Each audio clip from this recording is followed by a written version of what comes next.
আসসালামু আলাইকুম। কেমন আছেন আপনারা সবাই? আশা করি যে যেখান থেকে আমার ভিডিওটি দেখছেন আল্লাহর রহমতে সবাই ভালো আছেন, সুস্থ আছেন। আলহামদুলিল্লাহ, আল্লাহর রহমতে আমরাও ভালো আছি। তো চলে আসলাম প্রতিদিনের মতন আজও একটি ব্লগ ভিডিও নিয়ে। আশা করি ভিডিওটি শেষ পর্যন্তই পাশে থাকবেন। অফ ক্যামেরাতে নাস্তা খেয়ে নিয়েছি, এখন এই তো ঘরগুলো গুছিয়ে নিচ্ছি। সকাল থেকে পর্যন্ত দুইবার কিন্তু ঘর গোছানো হয়েছে। আমার দুই বাচ্চা এলোমেলো করে ফেলছে, তা আমি কিন্তু আজকে ঘর পরিষ্কার করাটা আপনাদের সাথে শেয়ার করিনি। অফ ক্যামেরাতে আমি ফার্নিচারগুলো মুছে নিয়েছি, ঘরটা গুছানো হয়ে গিয়েছে। তো এদিক দিয়ে আমার মেয়ে কিন্তু ঘরটা ঝাড়ু দিয়ে নিচ্ছে। তো এই তো মেয়ে আমার ঘর ঝাড়ু দিচ্ছে। তো যারা আমার ভিডিওটি দেখতে দেখতে এই পর্যায়ে চলে আসছেন, এখন একটি লাইক দেননি, প্লিজ ভিডিওতে একটি লাইক দিয়ে দিবেন। আর যদি ভিডিওর কোথাও ভালো লেগে যায়, চ্যানেলটি সাবস্ক্রাইব করে বেল আইকনটি দিয়ে আমার পাশে থেকে যেতে পারেন।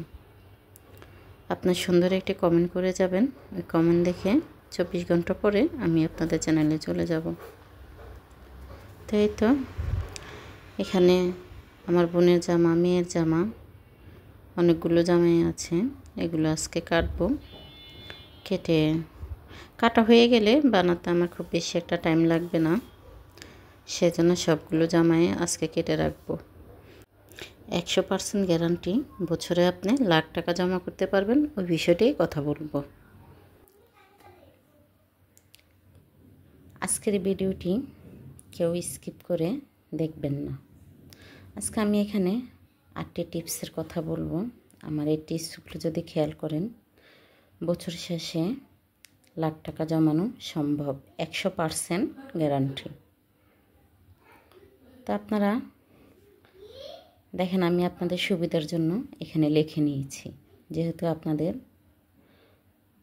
বুঝতে অসুবিধাটা না হয়। সংসারের বাজে খরচ করা যাবে না।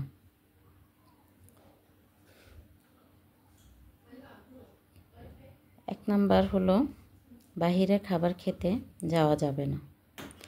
আমরা অনেকেই প্রতি মাসে 3-4 বার বাহিরে খাবার খেতে চলে যাই। বাহিরের খাবারটা খুবই পছন্দ করি। যদি বাহিরে খাবার খেতে চাই, খেয়াল করবেন অনেকগুলো টাকাই খরচ হয়ে যায়।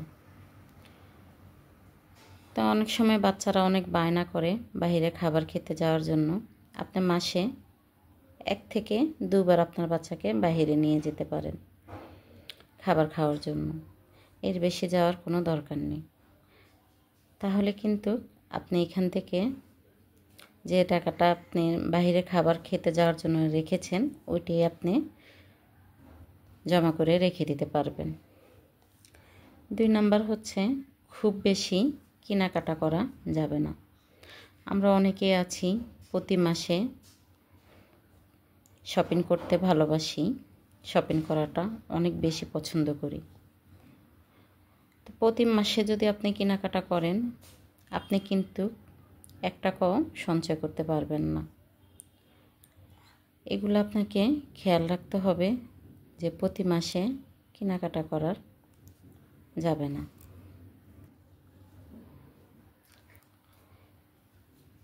যেটা আপনার খুব বেশি প্রয়োজন হবে, যে আমার এই জিনিসটা কিনতে হবে, কি আমার এই ড্রেসটা নিতে হবে, সেটা আপনি করতে পারেন।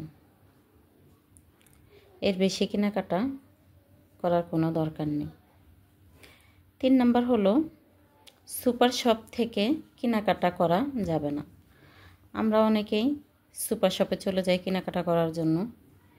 আমরা চিন্তা করি এক ছাদের নিচে সব কিছুই পাওয়া যায়, এজন্য আমরা সুপার শপে চলে যাই।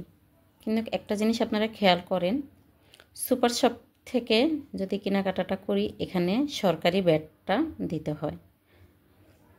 তো সরকারি যদি ভ্যাটটা যদি আপনি দেন, এখানে কিন্তু অনেকগুলো টাকাই চলে যায়। যেমন অনেকে আছি আমরা স্বপ্নতে চলে যাই, গিয়ে আমরা কেনাকাটা করি। আবার আমরা চিন্তা করি একটির সাথে একটি ফ্রি পাই, একটি হারপিকের সাথে একটি হারপিক ফ্রি দেয়, এরকম অনেক কিছুর সাথে অনেক কিছু ফ্রি দেয়। তো আমরা কিন্তু এই লোভে চলে যাই। ওনারা যে ব্যবসা করে, ওনারা কিন্তু বুদ্ধি খাটিয়ে ব্যবসাটা করে। একটার সাথে একটা কেন ফ্রি দেয়, এই জিনিসগুলো একটিবার খেয়াল করেন। সুপার শপে কিন্তু সব কিছুই থাকে। যখন কিনা একটি প্রোডাক্ট ওনারা বিক্রি করতে পারে না, তখন ওই প্রোডাক্টে ওনারা কী করে, ডেটটা যদি না থাকে ওনারা ওখানে একটি স্টিকার বসিয়ে দেয়, বসিয়ে দিয়েই কিন্তু ওনারা একটার সাথে একটা ফ্রি দিয়ে দেয়। তো সস্তা বাসা গিয়ে ফস্তা, এরকম হয়। এরকম একবার কিন্তু আমার সাথেও হয়েছিল। তাই সেজন্যই বলি সুপার শপে কিনতে যাওয়ার কোনো দরকার নেই।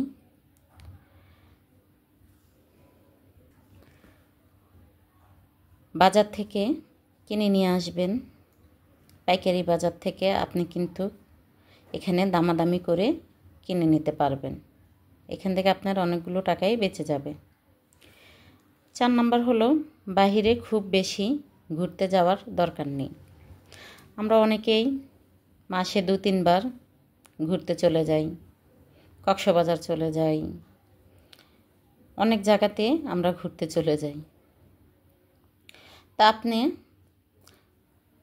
প্রতি মাসে ঘোরার দরকার নেই। আপনি বছরে 1 থেকে 2 বার বাইরে ঘুরতে যেতে পারেন আপনার সন্তানকে নিয়ে। আপনি ভালোভাবে একটু টাকা জমিয়ে নেন, আপনি দূরে কোথাও থেকে ঘুরে আসলেন। আবার এখন আমাদের গাজীপুরে কিন্তু অনেক সুন্দর সুন্দর রিসর্ট হয়েছে, অনেক জায়গাতে ঘুরতে যেতে পারেন। যেখানে কম খরচে আপনি ঘুরতে যেতে পারবেন, আপনি ওইখানেই ঘুরতে যাবেন। 5 নাম্বার হচ্ছে ঋণ থেকে মুক্ত থাকতে হবে। ঋণটা করা যাবে না। ঋণ যদি করেন তাহলে আপনার রাতে ঘুম হবে না, আপনার টেনশন বেড়ে যাবে, ঋণে ঋণ টানে। সেজন্যেই ঋণ থেকে নিজেকে দূরে রাখতে হবে। 6 নাম্বার হচ্ছে এখন প্রতিটি ঘরের মাই কিন্তু শিক্ষিত। একজন মা তার সন্তানকে নিজেই পড়াতে পারে। প্লে থেকে 5 পর্যন্ত একটি বাচ্চা আপনি নিজেই পড়াতে পারেন। এখন হয়তো অনেকে বলতে পারেন অনেকে তো পড়ালেখা জানে না। আপনি প্লে থেকে 5 পর্যন্ত না পারেন, আপনি 3 পর্যন্ত কিন্তু আপনার বাচ্চাটাকে নিজেই পড়াতে পারবেন। ইচ্ছে থাকলে আপনি করতে পারবেন। তাহলে আপনার এই টিচারের বেতনটা বেঁচে যাবে। আর প্রথমত আপনার সন্তান আপনার কাছে যেভাবে পড়বে, একজন টিচারের কাছে কিন্তু ওইভাবে পড়বে না। ওরা তো ছোট মানুষ, মানিয়ে নিতে পারবে না। তো চেষ্টা করবেন আপনিই পড়াতে। 7 নাম্বার হলো খুব বেশি বাজে খরচ করবেন না। সংসারে আপনার যেটা প্রয়োজন আপনি সেটাই কিনে নিয়ে আসবেন। যেটা আপনার খুব বেশি দরকার আপনি কিন্তু ওইটাই করবেন। খুব বেশি বাজে খরচ করার দরকার নেই। আপনি একটি বাজেট রাখবেন প্রতি মাসে, যে আমি এই টাকাটা খরচ করব, এই টাকাটা আমি সঞ্চয় করব। তাহলেই আপনি টাকা জমাতে পারবেন। 8 নাম্বার হলো আমি আমার সংসারের কাজ নিজেই করতে পারি। আমরা কিন্তু এখন বেশিরভাগই বাসায় হেল্পিং হ্যান্ড রাখি। হেল্পিং হ্যান্ড দিয়ে কাপড় ধোয়াই, ঘর মোছাই। কিন্তু দেখেন আপনি কিন্তু আপনার কাজটা যেভাবে করবেন একজন হেল্পিং হ্যান্ড ওইভাবে করবে না।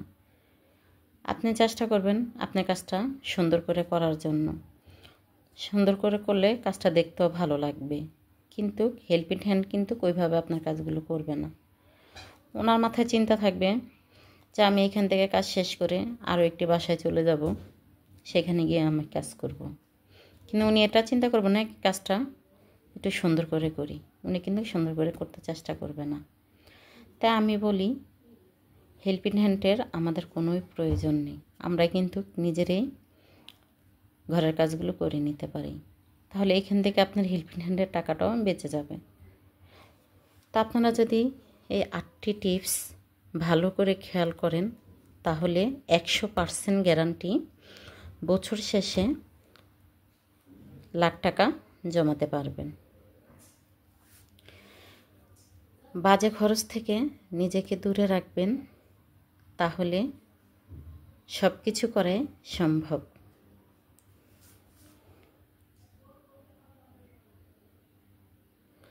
এই বাজে কাজগুলো থেকে যদি নিজেকে সরিয়ে নেন তাহলে আপনি টাকাটা ব্যাংকে রাখেন আর আপনার নিজের কাছে রাখেন, আপনি বছর শেষে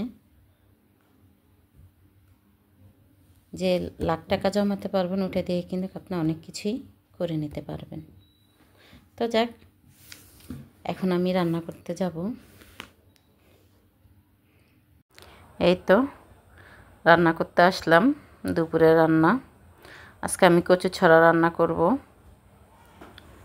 তো এখানে কিন্তু অফ ক্যামেরাতে আমি মশলাটা দিয়ে দিয়েছি। এখন এগুলো ভালো করে কষিয়ে নিয়েছি, কচু ছড়াটা দিয়ে দিয়েছি। ছড়াটা এখন ভালো করে কষাবো। আর আমার গাছে থেকে চাল কুমড়ো শাক পেড়ে নিয়েছি, শাক দিয়ে শুটকি দিয়ে রান্না করব। শাক দিয়ে শুটকি দিয়ে আমার কাছে খেতে অনেক ভালো লাগে।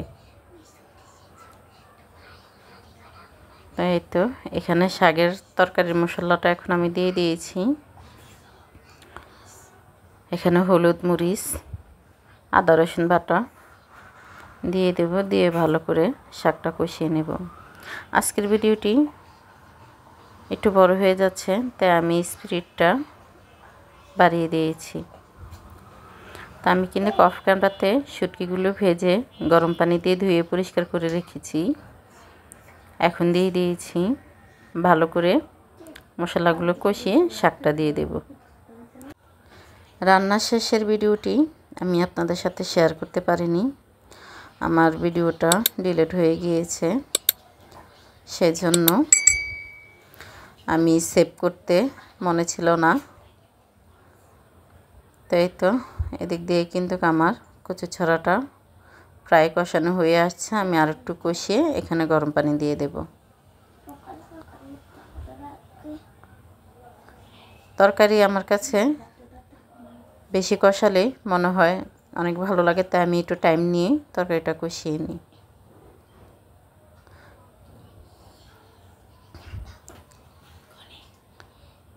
এদিক দিয়ে কিন্তু শাকটা আমার কষানো হয়ে গিয়েছে, এখানেও গরম পানিটা দিয়ে দেব। শাকে আমি খুব বেশি একটা ঝোল রাখবো না, আমি না মাখা মাখা রাখবো।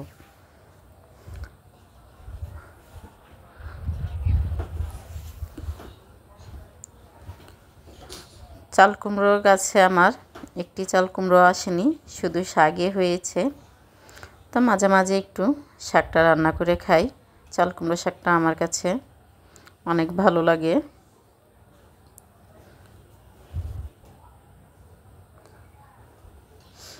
এই তো ছড়া তরকারিতে একটু ঝোল রাখবো, কেননা ঝোল যদি কম রাখি তাহলে শুকিয়ে যায়, ঝোল ছাড়া আবার বাচ্চারা খেতে পারে না।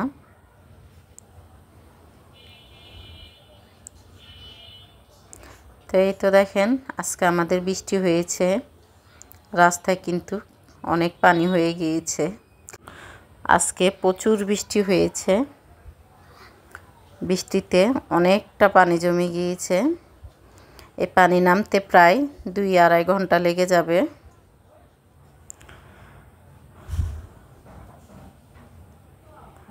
তো যাক, আজকের ভিডিওটি আমার এ পর্যন্তই। সবাই ভালো থাকবেন, সুস্থ থাকবেন। আসসালামু আলাইকুম, আল্লাহ হাফেজ।